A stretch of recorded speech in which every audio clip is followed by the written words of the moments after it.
बीमारी के बाद मेरी उम्र 15 साल है। गुज़िश्ता 2 माह से मेरे बाल बहुत गिर रहे हैं। मैं पिछले 1 साल से लकवा की बीमारी का इलाज करवाने के लिए स्टेरॉइड दवाएं इस्तेमाल कर रहा हूँ। मेरे बालों में अब अक्सर खुश्की भी रहती है। सर के बाल गिरने का सिलसिला कैसे रुकेगा? कहीं ये सब दवाओं है कारी एक्शन तो नहीं है? आपका ख्याल दुरुस्त है?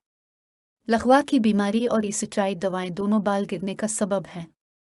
इस तेजी से बाल गिरने को तिब्बी ज़बान में टेलाजिना गंजपन कहते हैं।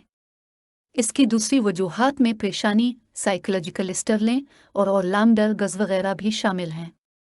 आमतौर पर बाल गिरने का सिलसिला किसी बीमारी के हमले के 3-4 माह बाद या किसी दवा के इस्तेमाल के बाद शुरू हो सकता है। ख़वातीन में इस किस्म की शिकायत बच्चे की पैदाइश के बाद सामने आ सकती है, मगर अच्छी बात यह है कि आमतौर पर यह शिकायत वक्ती होती हैं, यानी बाल गिरने का सिलसिला चंद माह बाद रुक जाता है। अब चाहें तो स्कैल्प थेरेपी या जैसे हेयर ट्रीटमेंट भी करवा सकते हैं, जिनकी मदद से सर के बाल दोबारा निकलने का सिलसिला शुरू हो जाता है और बाल सेहतमंद नज़र आने लगते हैं। अब की दूसरी शिकायत सर की खुश्की भी लकवा और स्टेरॉइड दवाओं की वजह से है। खुश्की से निजात हासिल करने के लिए आप रोज़ाना हफ्ते में 3 दिन सर में टॉपिकल स्टेरॉइड लोशन किसी ऑयली हैंड के साथ मिलाकर लगाएं और सर धोने के लिए सैलिसिलिक शैम्पू इस्तेमाल करें। ये बताना भी ज़रूरी है कि खुश्की का कोई मुस्तकिल इलाज नहीं, फ़र्द के मौजूदा मसाइल और अलामात के मुताबिक इसका इलाज किया जाता है, जिसमें कैल्शियम की कमी। मुझे ऑस्टियोआर्थराइटिस है।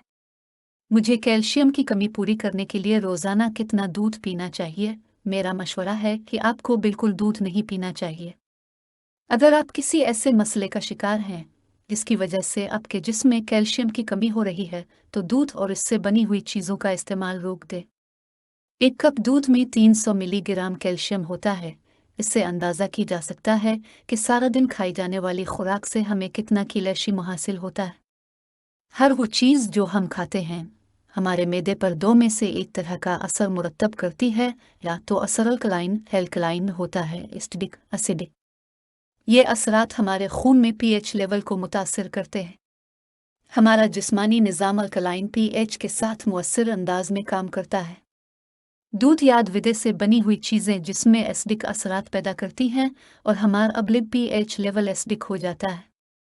इन एसिडिक असरात को ख़त्म करने और पीएनई लेवल दोबारा एक्लाइन बनाने के लिए जिस्म हड्डियों में जमा कैल्शियम का इस्तेमाल करता है, और यूँ तकनीकी तौर पर जो कैल्शियम आपने हासिल करने की कोशिश की हुई है वो वापस जिस्म से बाहर निकल जाता है।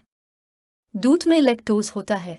इसमें कुदरती तौर पर मौजूद चीनी भी बहुत से लोगों के लिए इस्तेमाल करना ठीक नहीं, ख़ास तौर पर वो लोग जो इंसुलिन रेज़िस्टेंट, ज़ाबितास, पीसीओडी, वज़न की ज़्यादती वगैरह का शिकार हूँ। मेरा मशवरा है कि आप जिस्म में कैल्शियम की कमी पूरी करने के लिए दूध के बजाय मेवाजात, बीज, हरी सब्जियाँ, तुल के पेच, फल, कीनू और चकोतरा वगैरह इस्तेमाल कीजिए।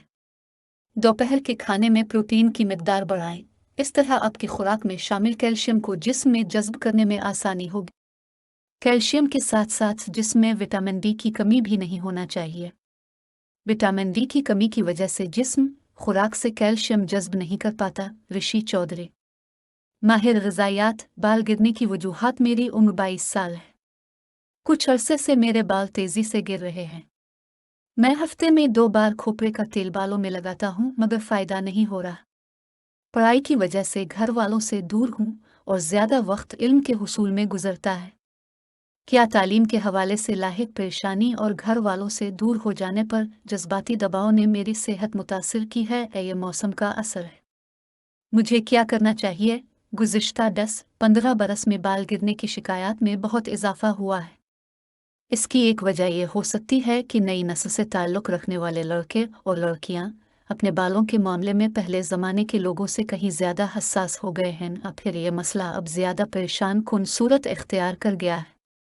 एक माहिर जिल्द के लिए मरीज़ का मुआयना किए बगैर बाल गिरने की दुरुस्त वजह तशख़ीस करना आसान नहीं होता। बालों का गिरना किसी शख्स में मुख्तलिफ मसाइल को ज़ाहिर करता है। आमतौर पर मर्दों में यह मर्ज़ गंजपिन को ज़ाहिर करता है, जिसे मेडिकल की इस्तिलाह में एलोपेशिया कहते हैं। आपने जो अलामात बताई हैं, मेरा अंदाज़ा है कि आप मेल एलोपेशिया में मुब्तला हैं। इसका आगाज़ इसी वक्त हो गया था जब आप अपने घर में थे मगर फिर घर से दूरी के बाद नफसियाती दबाव ने इस मर्ज को बढ़ा दिया। नए शहर में घर बसाना या तालीम हासिल करना आसान नहीं होता। ये तब्दीलियां हमें नफसियाती और जज्बाती दबाव का शिकार बना देती हैं। गंजेपन, बालों का गिरते जाना और फिर दोबारा ना उगना जैसे मसाइल का कोई बाकायदा इलाज नहीं।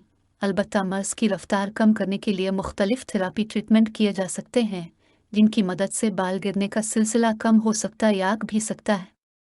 ये बात भी आदर किना ज़रूरी है कि रोज़ाना 100 से 150 बालों का गिरना नॉर्मल माना जाता है। जिस दिन शैम्पू किया जाए इस दिन 200 बाल गिरना भी नॉर्मल समझी। खासतौर पर ख्वातीन तो 100 से 200 बालों के गिरने पर हर गज परेशान ना हो।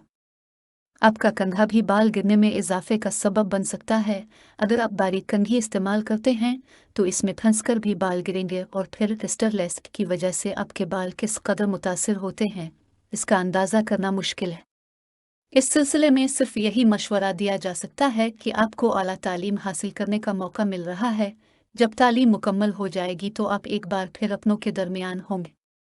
घर से दूर रहने का तजुर्बा आपकी खुद एतमादी में इजाफा करेगा। मेरा मशवरा है कि आप किसी माहिर अमराज जल्द से मुलाकात ज़रूर करें। वो आपका तफसीली मुआयना करने के बाद आपके लिए मुनासिब ट्रीटमेंट प्लान